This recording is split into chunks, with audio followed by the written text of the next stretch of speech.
Hello everyone, and I hope you're having a wonderful day. Jack and Tu Tien have just survived a dangerous mountain journey and earned the biggest contract their young company has ever received.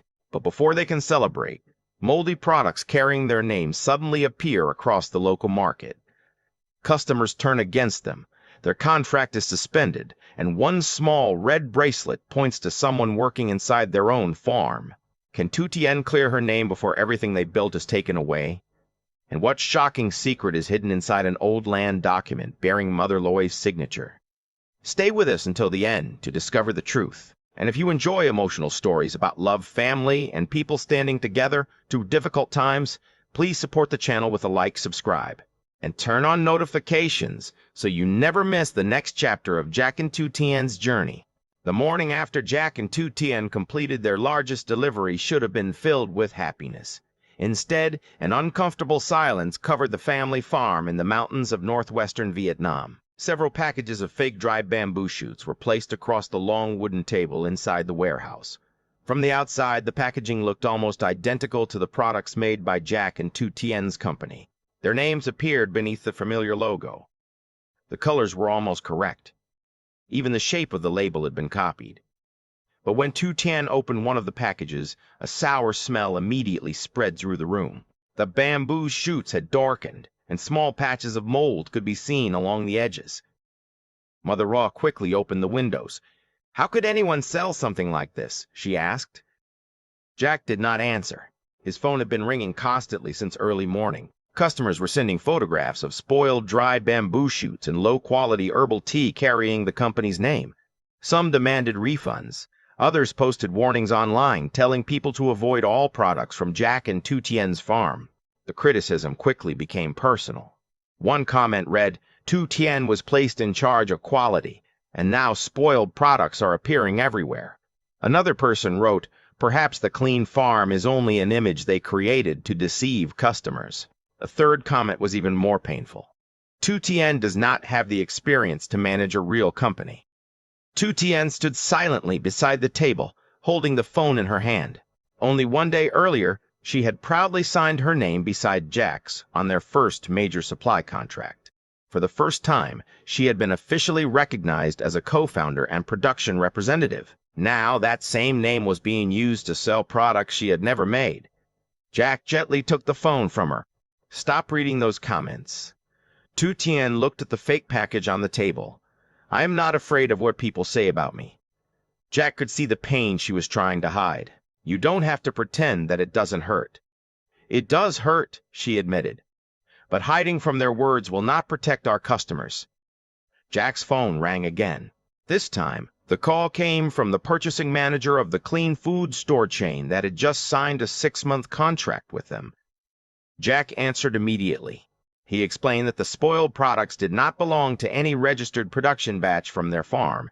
He offered to provide the warehouse records, delivery documents, and quality inspection reports. The manager listened, but his response was firm. "Until the source of these products is confirmed, we must temporarily suspend the contract." Jack's expression hardened. "You inspected our shipment yourself. Every product passed your standards. I understand. But your company's name is now connected to a public safety concern.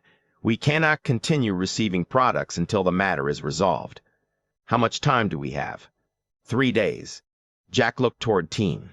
"If we cannot prove the products are fake within 3 days, the 6-month agreement will be canceled." The call ended. For several seconds, no one spoke. They could lose the largest contract their company had ever received before completing even the first scheduled shipment. Jack placed both hands on the table. "I will find the person responsible for this."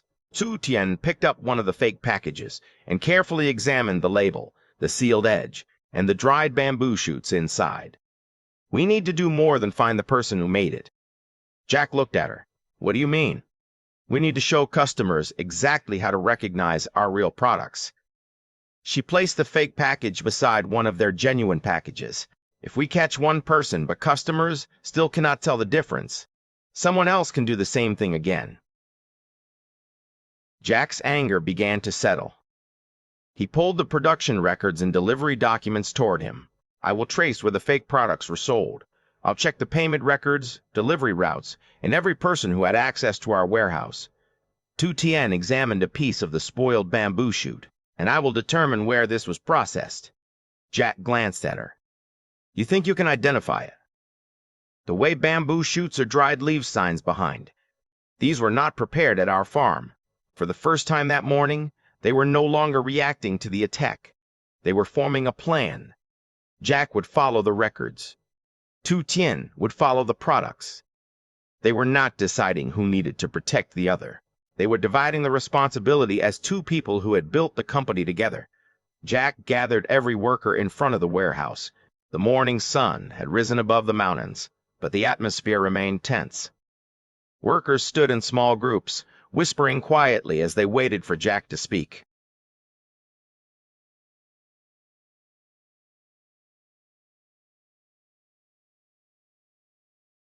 Shack held up one of the counterfeit packages. Someone has been selling low-quality products under our company's name. The workers looked at one another. A complete roll of our labels is missing from the storage cabinet, Jack continued. Security footage also shows someone entering the warehouse with a key. Several workers became visibly uncomfortable. Jack did not accuse anyone. I am not asking you to blame each other. I only need to know whether anyone saw a stranger, an unusual vehicle, or any suspicious activity near the warehouse. No one answered. While Jack spoke, Tu Tien quietly studied each person standing before them. At the end of the group was a young worker named Hanh. Hanh had helped Tu Tien prepare the major order. She had remained in the warehouse late into the night, sealing tea packages and reinforcing cardboard boxes. That morning, however, she avoided Tu Tien's eyes. She was also wearing a long-sleeved shirt despite the warm weather. Tu Tien remembered that Hanh usually wore a simple red bracelet around her wrist.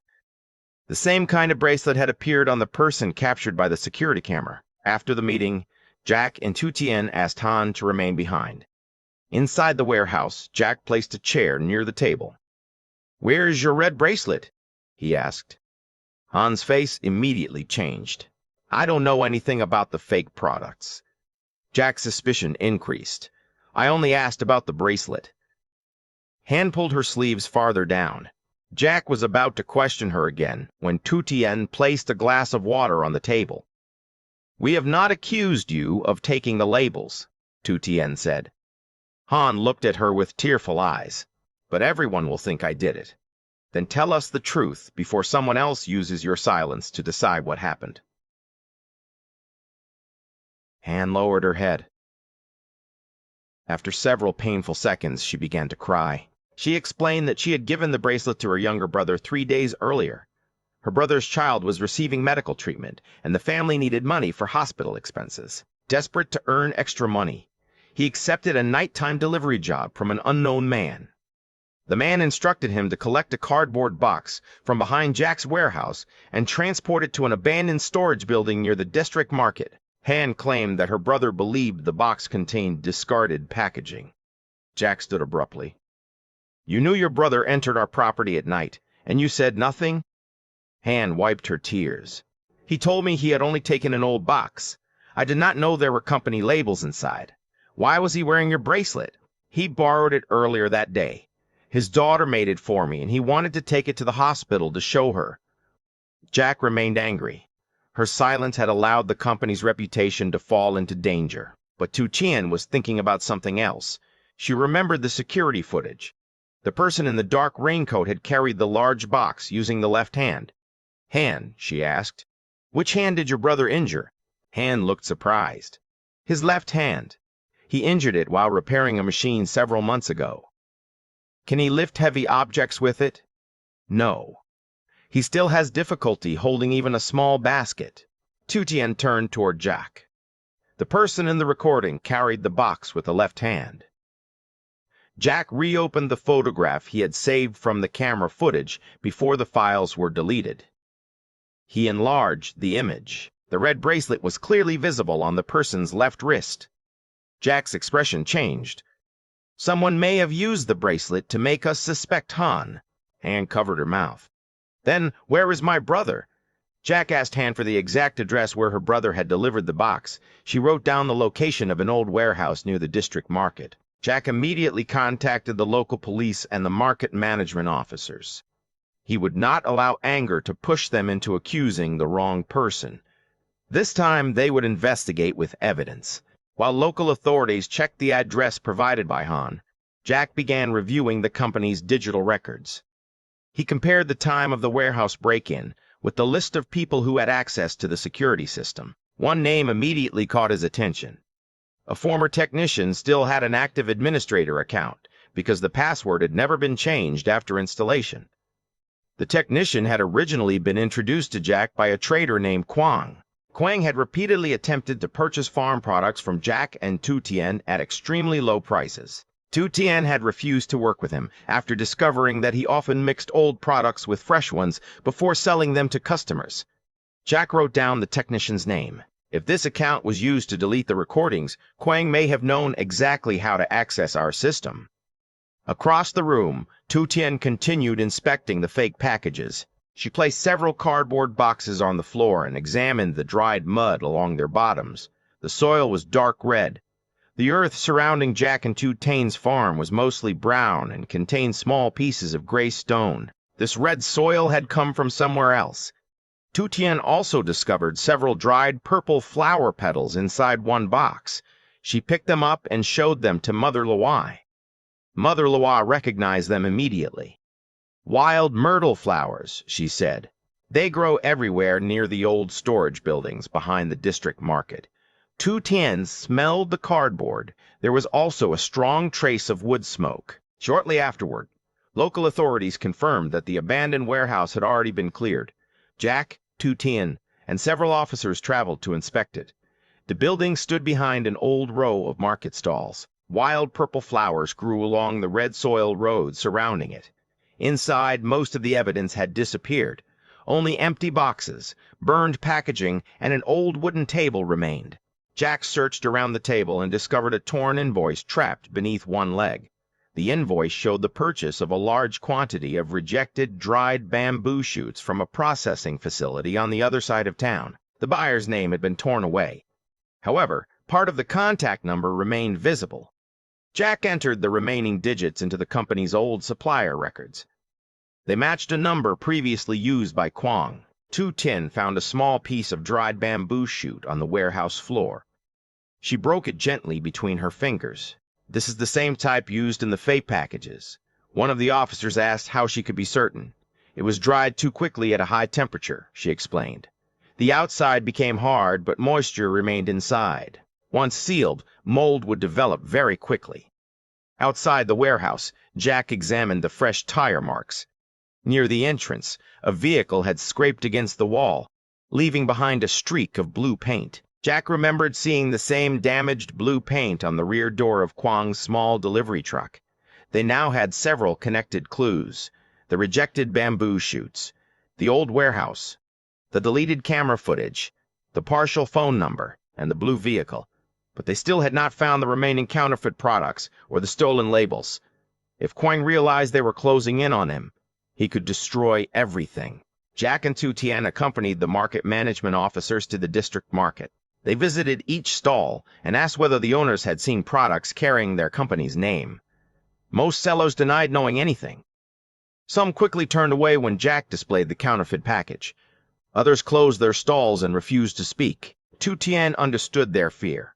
Anyone who admitted selling the fake goods might face consequences or lose the trust of customers. Instead of threatening them, she placed a genuine package and a counterfeit package side by side. She explained the differences in the labels, batch numbers, packaging material, and dried bamboo shoots. "If these products continue to circulate," she told the sellers, "our company will not be the only one affected." The market became quieter. Customers will begin to distrust every local seller. Even honest people will suffer because of one person's actions. An elderly woman at the far end of the market watched Tu Tien for a long time. She was the same woman who had once helped Tu Tien during a difficult period at the village market. After the officers moved away, the woman quietly called Tu Tien closer. "3 nights ago, Quang brought several boxes here. Did he say where they came from?" "He claimed they were old products from your company's warehouse. He said you wanted to sell them cheaply before they expired. Tu Tien's expression tightened. Did anyone buy them? A few sellers did, but most of the boxes were taken somewhere else. Do you know where? The woman glanced around to make sure no one was listening. There is an old warehouse beside the river, behind a vehicle repair shop. I saw Kwang's truck entering there last night. Tu Tien thanked her and immediately informed Jack. The officers moved quickly toward the riverside location. When they arrived, Kwang's small truck was parked outside. The damaged blue paint was clearly visible on the rear door. Kwang and two workers were hurriedly loading cardboard boxes onto the vehicle.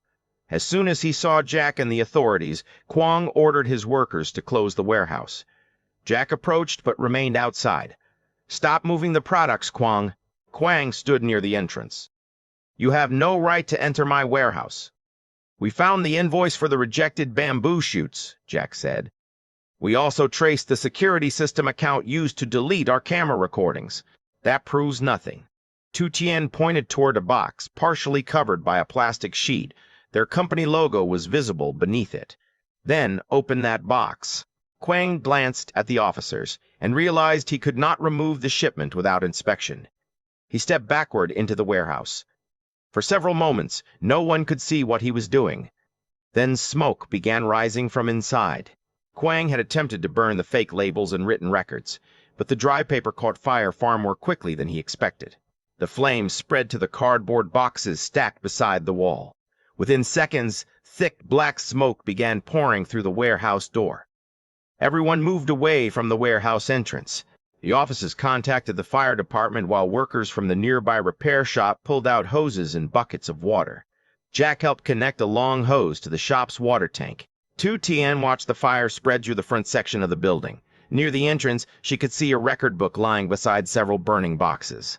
It might contain the names of every shop that had received the fake products. She stepped closer. Jack caught her arm. "Do not go inside. That book may contain all the evidence. No evidence is worth your life." Before Tu Tien could answer, one of Kwang's workers ran from the warehouse, coughing violently. "Someone is still inside," he shouted. "A shelf fell on him." Jack soaked a piece of cloth in water and wrapped it across his face. One of the local officers prepared to enter with him. Tu Tien held Jack's arm. "The fire department is coming. We may not have enough time." She looked into his eyes. "Be careful." Jack squeezed her hand once before entering the smoke-filled warehouse. Tu Tien remained outside, directing water along the floor near the entrance to keep the path from becoming completely blocked. Inside, Jack could barely see. He followed the trapped worker's cries and found him behind a collapsed metal shelf. One leg was pinned beneath the frame. Jack and the officer lifted the shelf together. They pulled the injured man toward the entrance. A burning wooden beam suddenly fell from the ceiling and landed across their path. Outside, Tu Tien saw the beam fall. Jack and the others were trapped behind it. A metal transport cart stood beside the entrance. Tu Tien called several workers to help her. Together they pushed the cart toward the burning beam. Its metal frame struck the wood, shifting it far enough to create a narrow path. "Jack!" Tu Tien shouted. Through the smoke he heard her voice. Jack and the officer carried the injured worker through the opening. They escaped only moments before part of the warehouse roof collapsed. Jack dropped to his knees outside, coughing heavily. Tu Tien ran to him. "Are you hurt?" Jack shook his head, but his hands remained tightly wrapped around hers. For the first time since the crisis began, his calm expression disappeared. "I am not afraid of losing the contract," he said. Tu Tien stared at him. Jack's voice trembled. "I was afraid that when I reached that door, you would no longer be standing outside." Tu Tien placed both hands against his face. "I was afraid, too." She rested her forehead against his. "But when I heard you inside, I knew I had to keep the way out open for you." Jack pulled her into his arms. They had believed trust meant dividing responsibilities and managing the company together. At that moment, trust meant something deeper. It meant knowing that when one person walked into danger, the other would never turn away. After the fire was controlled, officers searched Kwang's truck. Inside, they found dozens of counterfeit products, an industrial label printer, spoiled bamboo shoots, and the remaining section of the label roll stolen from Jack and Tu Tien's farm. Han's younger brother was also located. He admitted accepting money to transport a box, but said he did not know it contained stolen labels. Quang had instructed him to leave the red bracelet behind. Another person then wore the bracelet while entering the warehouse, creating false evidence against Han. The former camera technician admitted that Quang had paid him to access the security system and delete the recordings. There was now enough evidence to prove that Jack and Tu Tien's company had been targeted by a counterfeiting operation. But Tu Tien understood that exposing Quang would not automatically restore the customer's trust. She proposed holding a public product inspection at the farm. The purchasing manager from the clean food store chain attended, along with customers, market sellers, local workers, and several village residents. At the center of the warehouse, Tu Tien placed a real package beside a fake one. She explained each difference carefully. The genuine product carries a batch number that can be verified in our warehouse records. She pointed to the company seal. Every package is inspected before leaving the farm. She allowed the customers to touch both labels. The authentic label uses a different paper and protective coating. Next, she broke pieces of bamboo shoot from both packages. Our bamboo shoots are dried slowly until the moisture is even throughout the product. The fake product was dried too quickly. The outside is hard, but the inside remains wet and develops mold after packaging. Tu Tien opened the production records, ingredient invoices, and inspection reports for everyone to see.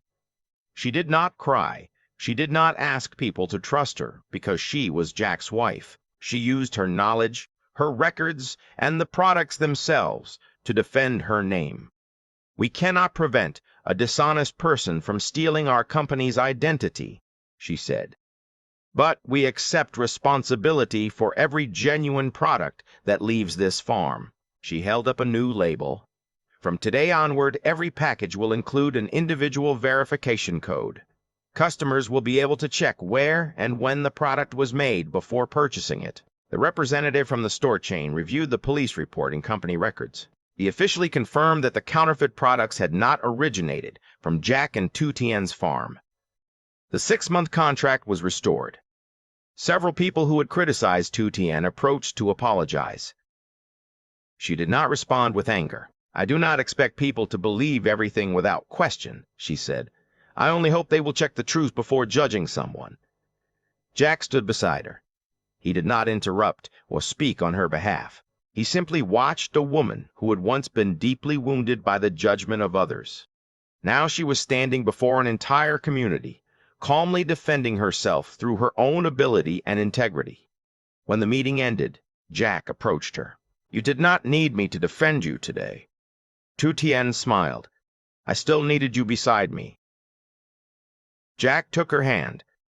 That is where I intend to stay. That evening, peace finally returned to the farm. Mother Loy prepared a simple family dinner to celebrate the restoration of the contract. Warm soup, vegetables from the garden, roasted chicken, and fresh melon were arranged across the wooden table. Han arrived with her younger brother.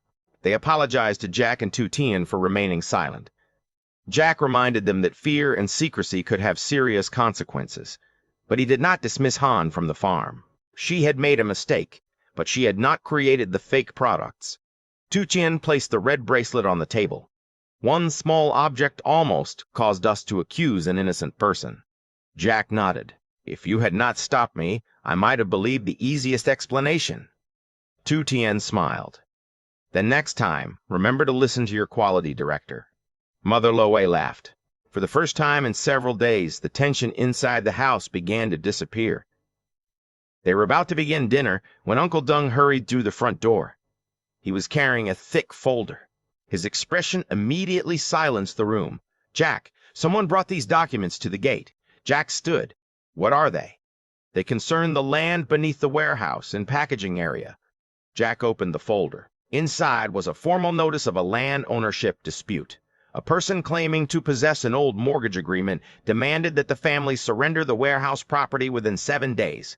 If the family refused, legal proceedings would begin to reclaim the land.